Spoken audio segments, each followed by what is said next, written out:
राम राम नमस्कार। शिक्षा उद्योगी चैनल में आप सबका स्वागत बा।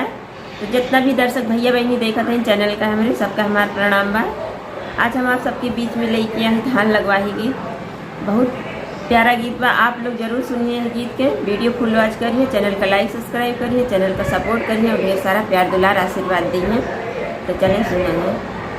नीक पेड़ निबिया दुअरवा पे छाए हो न राम तबई कंता छाए है विदेशवा हो न राम तबई कंता छाए है विदेशवा हो न बरह बरिसवा पे लगे परदेसिया हो न रामा पूछैला गई धनिया से बतिया हो न रामा पूछैला गई धनिया से बतिया हो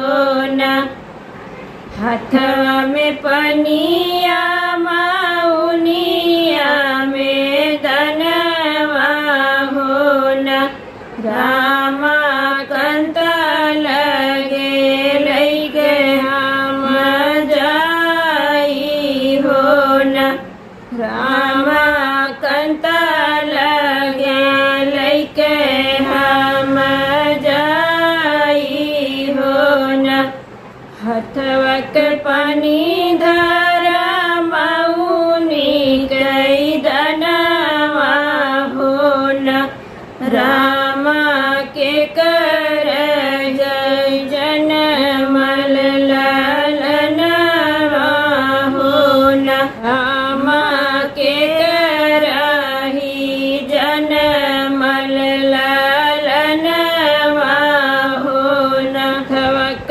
पानी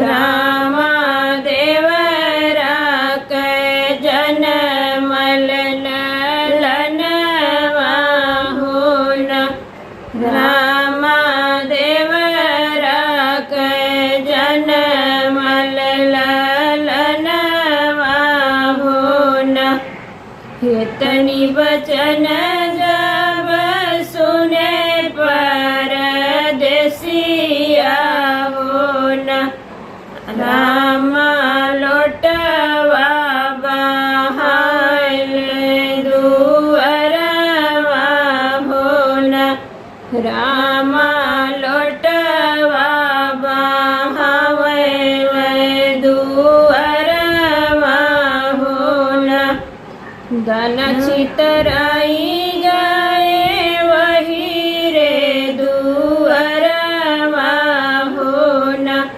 रामा भीतरा से लावा धन तलवरिया हो न रामा भीतरा से लावा धन तलवरिया हो न रामा भैया मरन हम जाबई हो न रामा भैया मरन हम जाबई हो न भैया जो मरवा स्वामी हो पाया के लवा हो न रामा धनिया के मरे दूसर रनिया हो न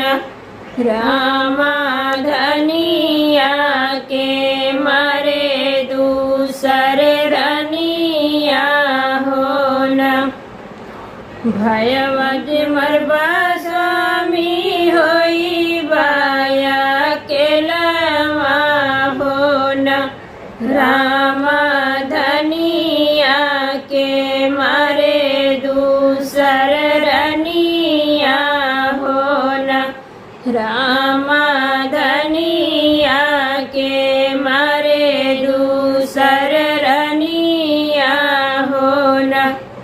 तो ये गीत कैसा लगा कमेंट करके बताइए।